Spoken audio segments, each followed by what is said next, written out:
Quaint village was nothing more than a scar on the map. It was a place where you could go to get away, but there lived many unfortunate souls.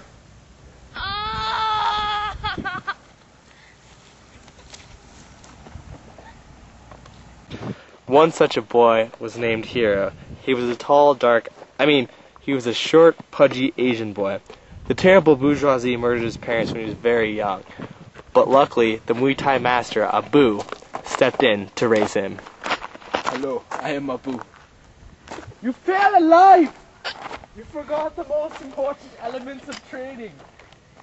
Strength and honor. Now run up the hill again! They nearly killed him as well, but he was saved just in time. The bones in his body were completely shattered, and there was but one way to fix them. It was with adamantium, a metal stronger than any natural metal of Earth. The boy was infused with adamantium to redefine his skeleton. He was now made of steel. Although Hero showed great promise, he was also very immature. Abu was witness to this, and he showed the boy no mercy.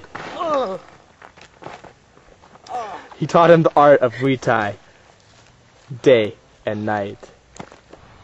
Hero was on the last leg of his training.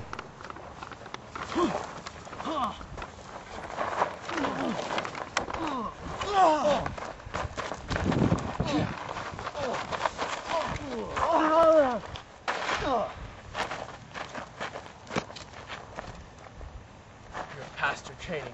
It is time. He was finally ready to leave the village.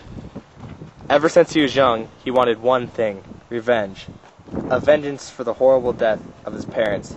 He knew exactly who was responsible for the death of his parents.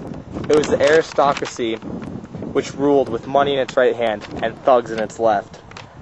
He knew he must stand up for the downtrodden man. He must become the revolutionary he was born to be. Hero finally announced it was time for him to embark on his long journey. He must go to the heart of evil in the great metropolis and defeat the bourgeoisie. You're next. Before he was able to leave, Abu told him there was still one more thing he must do. Hero! Hero! You must still face your destiny. It is there. It was to go to the dark hole in the ground deep beneath Abu's dojo. It was an evil place where you either are overcome by fear or you overcome fear. So Hero went to the dark place and began his descent. In the tunnel, two figures appeared in front of him. Mommy! Daddy! They were his parents, but they would not look at him. And they disappeared again from him. Then a strange figure appeared in the dark. It spoke with an authoritative voice. Go to the city and you will find what you desire. Hello? However, you may be surprised what the truth is of the world. Go to the left tunnel and you will find it. Wait, my left or your left? Who is narrating? Of course, my left. So, Yes, the other way! okay. It hung from the ceiling, a sword of unimaginable strength and vitality. Whoa, a sword!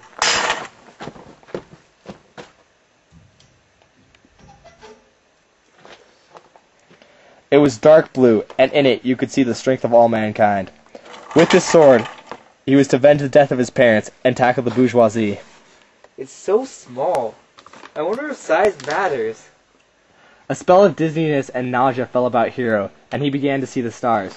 His parents reappeared again as he fell to the ground. Wake up! Time for school! You must be quite mad! You are Chinese! You are the last hope for the proletariat! We have faith in you, Hero.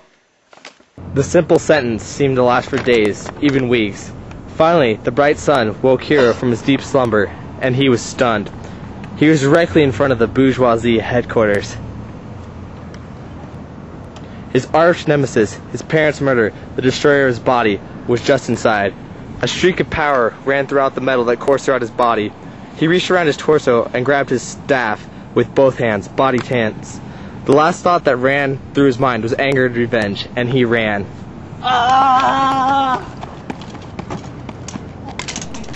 Hero entered the building and was suddenly in the middle of a forest. He spotted his enemy, Sin.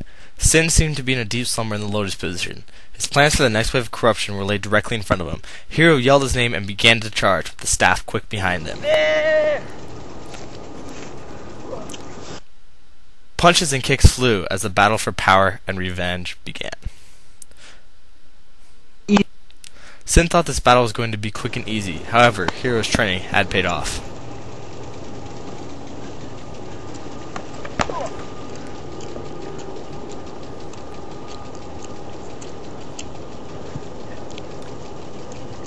Finally, Sin had enough of Hero and unleashed his full potential.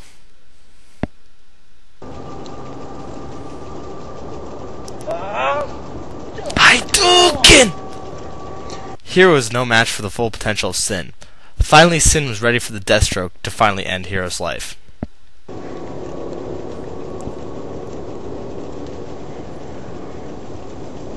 At that moment, Hero finally realized what was in his belt the whole time. The sword he found in the cave would be able to defeat Sin. He pulled it out and ran at Sin one last epic time. He sliced Sin right in the abdomen and Sin fell to the ground. Hero had finally won. He had defeated his enemy. The world was perfect and the ruthless had been defeated. Well, I guess size doesn't matter.